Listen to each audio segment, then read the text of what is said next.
E aí jogadores, tudo bem com vocês? Aqui quem fala é o Noon Sans e no vídeo de hoje vou estar contando a história mais triste do multiverso de Undertale na minha opinião. A história de Axtali. Antes de começar, muito obrigado por mais de 300 inscritos mano. Sério, fiquei surpreso e feliz ao mesmo tempo. É bom saber que vocês estão gostando dos vídeos do canal. E um salve para Sr. Sans1 e Toby Underline 980. Aviso importante. Esse vídeo vai ser meio diferente. A história é pesada e triste. Então se você não estiver a fim de ter um sad time, repense. Afinal eu não quero deixar ninguém triste ou traumatizado aqui. Exceto a Chara. Lembrando que essa é uma Audi France, mas deu uma chance eu dei Bem, não me arrependi. Bem, vamos começar.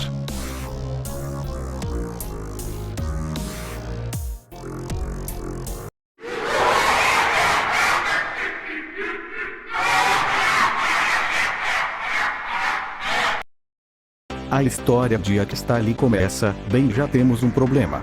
Ela foi criada por um usuário do Tumblr do Banana Frappe Azolandrojo. Mas existe uma conta do Tumblr própria para falar da AL. Mas qual é o problema? Na animação do YouTube tá falando que a rota que a Frisk fez foi uma pacifista. No documento que está no Tumblr foi uma rota genocida. Mas vou considerar o documento por ser depois.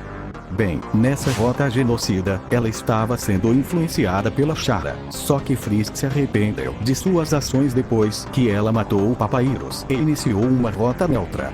Sans no começo não confiava nela e a seguiu de perto.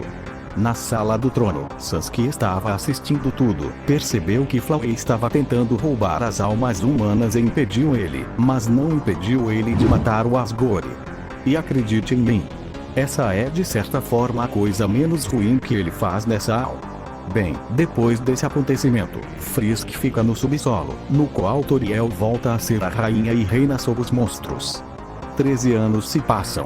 Nesse tempo, Sans e Frisk começaram a se conhecerem melhor. Nesse meio tempo eles se tornaram extremamente próximos e acabaram se casando e Frisk ficou grávida.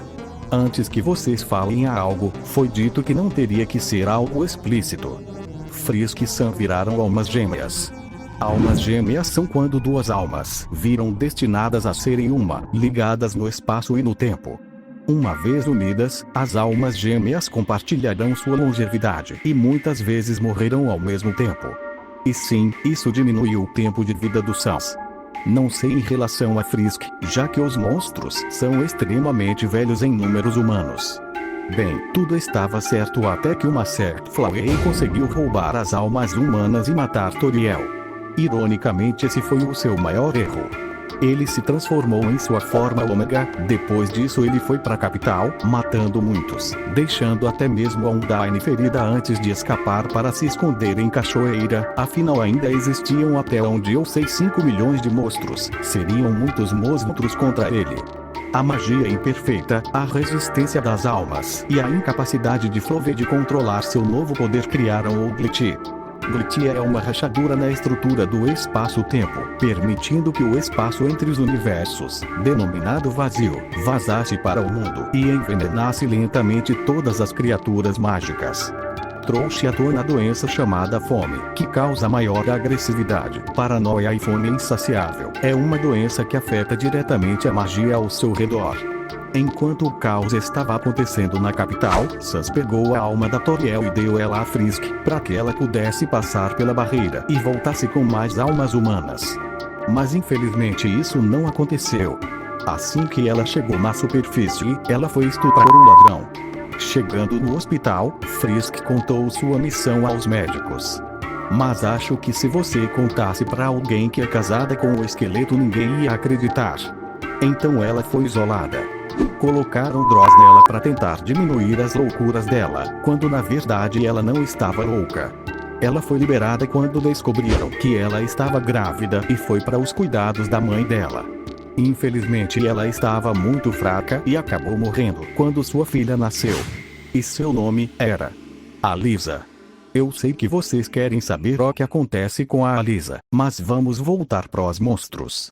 Depois de Flauê ter fugido, Undyne acorda e Alphys explica a situação para ela. Undyne vai até o Sans e encontra Papyrus tentando ajudar o Sans, já que depois do que aconteceu, ele não estava se movendo, falando, ou demonstrando nenhum sentimento. Bem, Undyne fica furiosa, já que o Sans tinha mandado embora a esperança dos monstros. Papyrus e Alphys acalmam ela, mas a doença da fome começa a atingir a Undyne e ela dá um soco no Sans.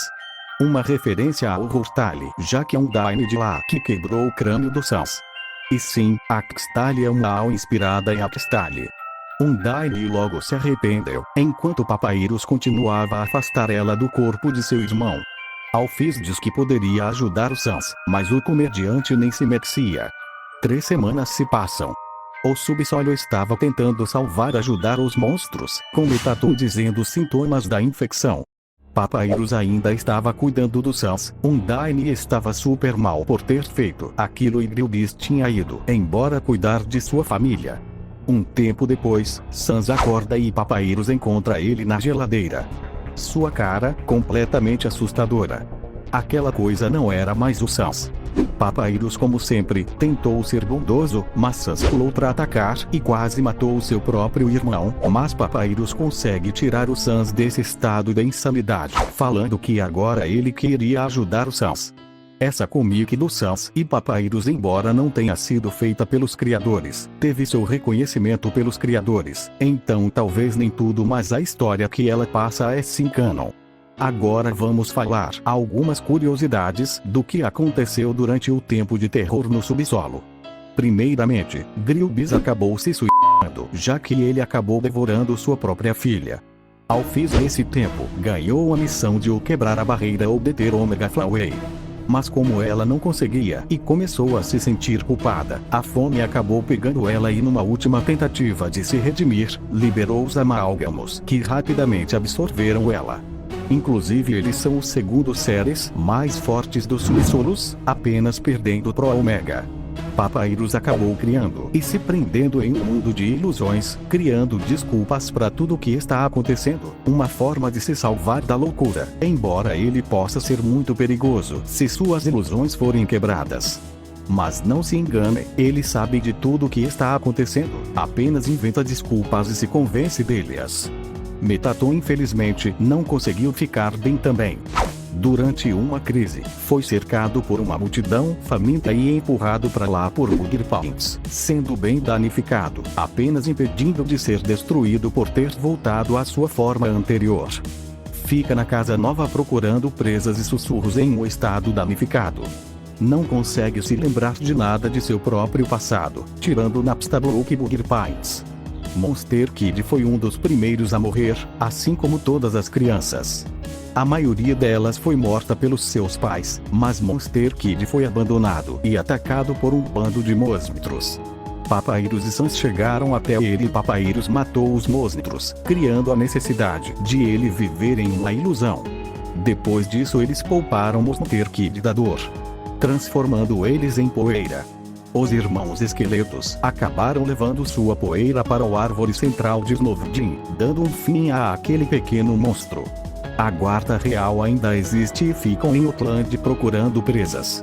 Seu líder é um monstro dragão tão forte que sobreviveu a um ataque do líder dos Amalgamates. River Person é uma entidade de poder desconhecido, mas é um grande perigo. Embora sua piedade possa ser comprada pelo preço certo. Muffet foi outra vítima do destino. Sua vida foi tragicamente mudada. Fica perto do esqueleto de Deo, antigo bichinho, e controla suas irmãs menores por uma mente em colmeia, atacando qualquer presa. Possui um veneno que pode deixar a vítima com um sonho maravilhoso, ou fazer a vítima ter uma dor muito forte e incapacitar ela. Undyne sofreu bastante também.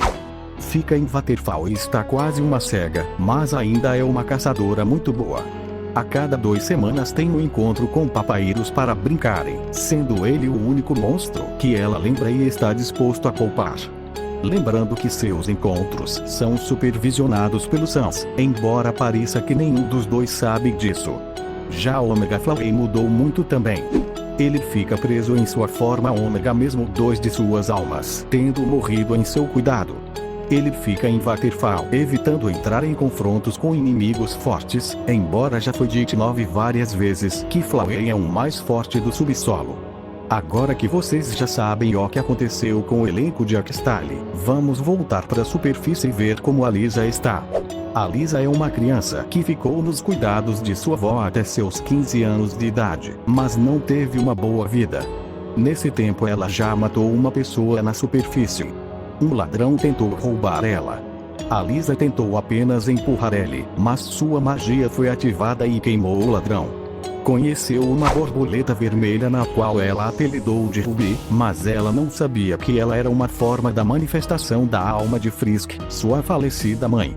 Ela levou a Lisa até as coisas de sua mãe, na qual ela descobriu toda a história e aventuras que Frisk passou. Ela também encontrou aquele recipiente usado para coletar as almas humanas. A Lisa conseguiu terminar a missão de sua mãe de coletar almas humanas e finalmente levar elas para o subsolo.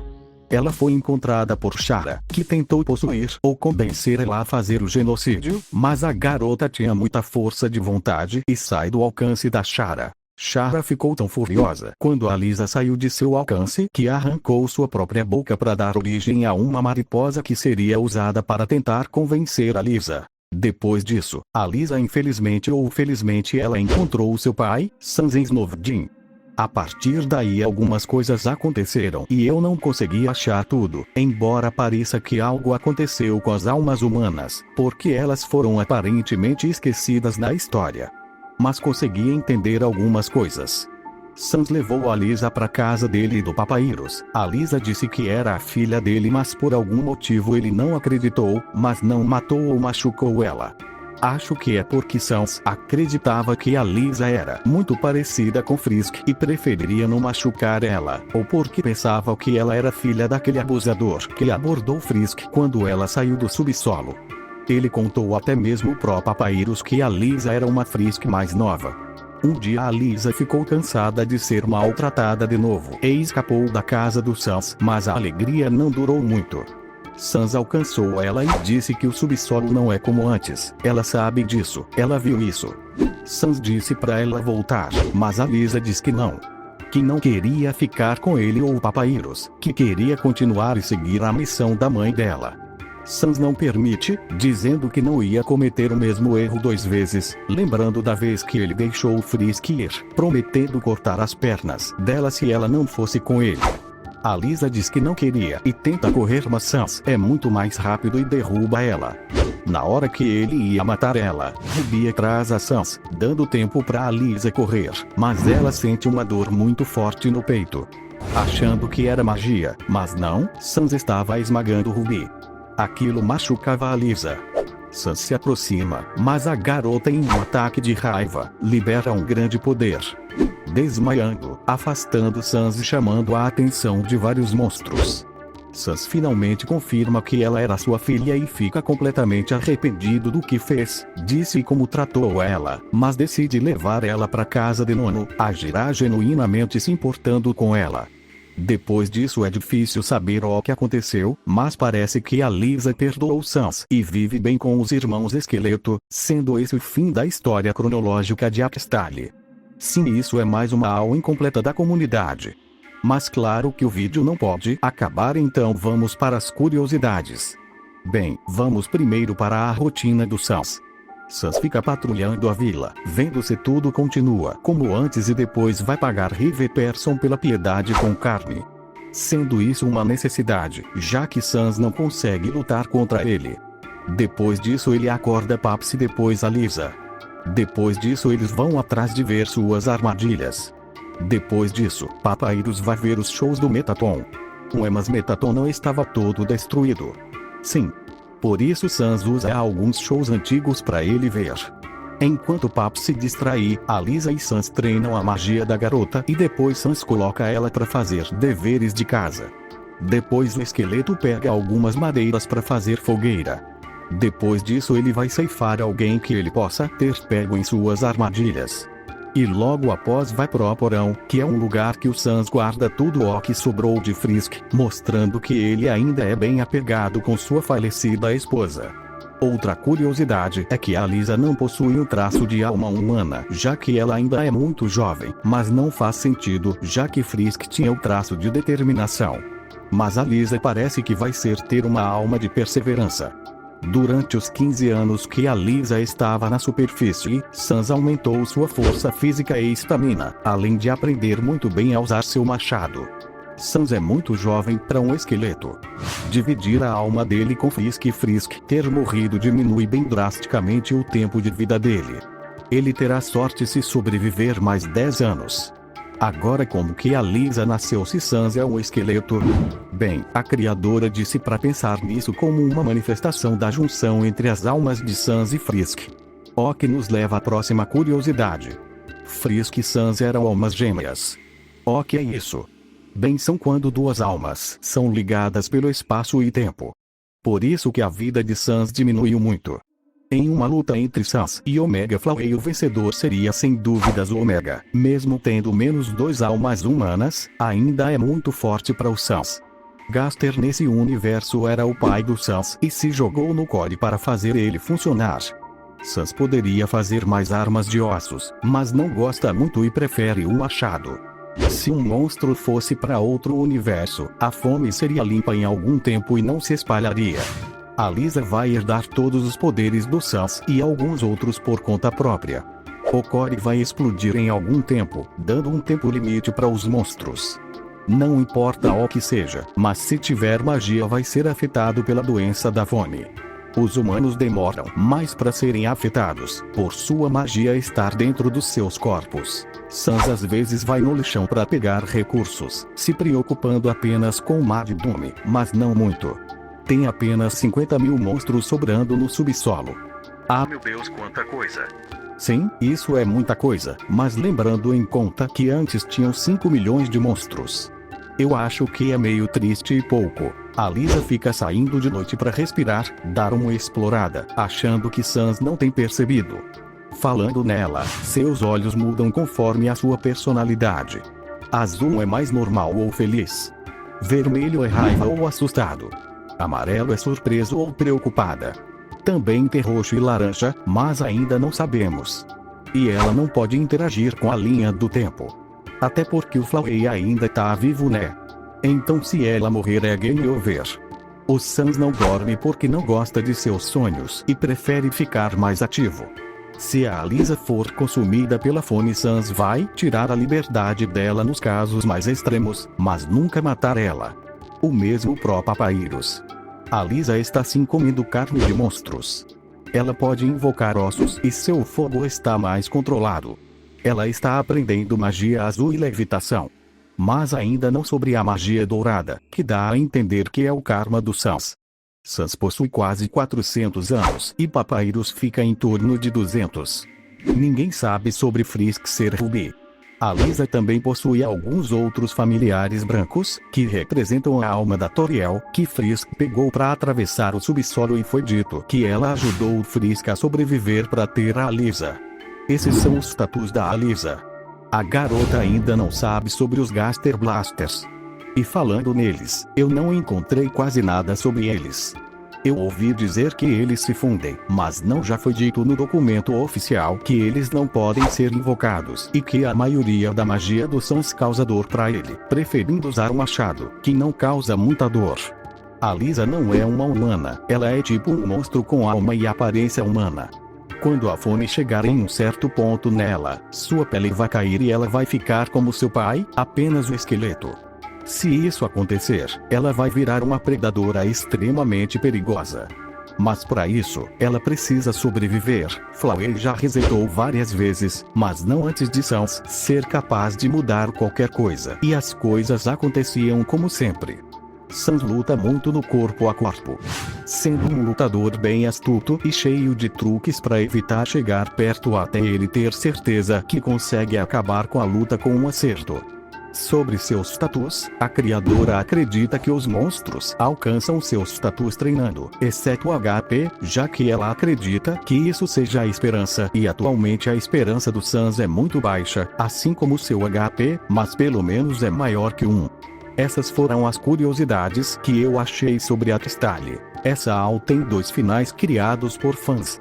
Um final de certa forma feliz, e outro final mais triste ainda. No final bom, Sans descobre que Ruby era sua falecida esposa, dando a ele uma grande felicidade, embora não contou isso pra mais ninguém. E o final ruim é quando Chara consegue o controle do corpo de Alisa e mata o Papyrus. Sans, sem entender nada, não consegue lutar ou fugir e acaba morrendo nas mãos de Alisa, enquanto a garota chorava muito. Mas nenhum desses finais são 100% canônicos, já que foram feitos por um fã. Só que esse fã ajudou bastante no desenvolvimento da AU, sendo reconhecido pelos 2 criadores, então vou levar eles como 2 possibilidades possíveis. Ufa, esse vídeo foi longo. Mas antes de encerrar, só vou compartilhar uma coisa que essa AU me ensinou. Aproveite os momentos com as pessoas mais próximas de você, para quando o tempo delas se for, você não ter arrependimentos. Chega dessa vibe triste. Obrigado pelos 500 inscritos. E pensar que esse vídeo ia ser o especial de 300 inscritos. Muito obrigado mesmo. Não se esqueçam do like e se inscreverem. Falou!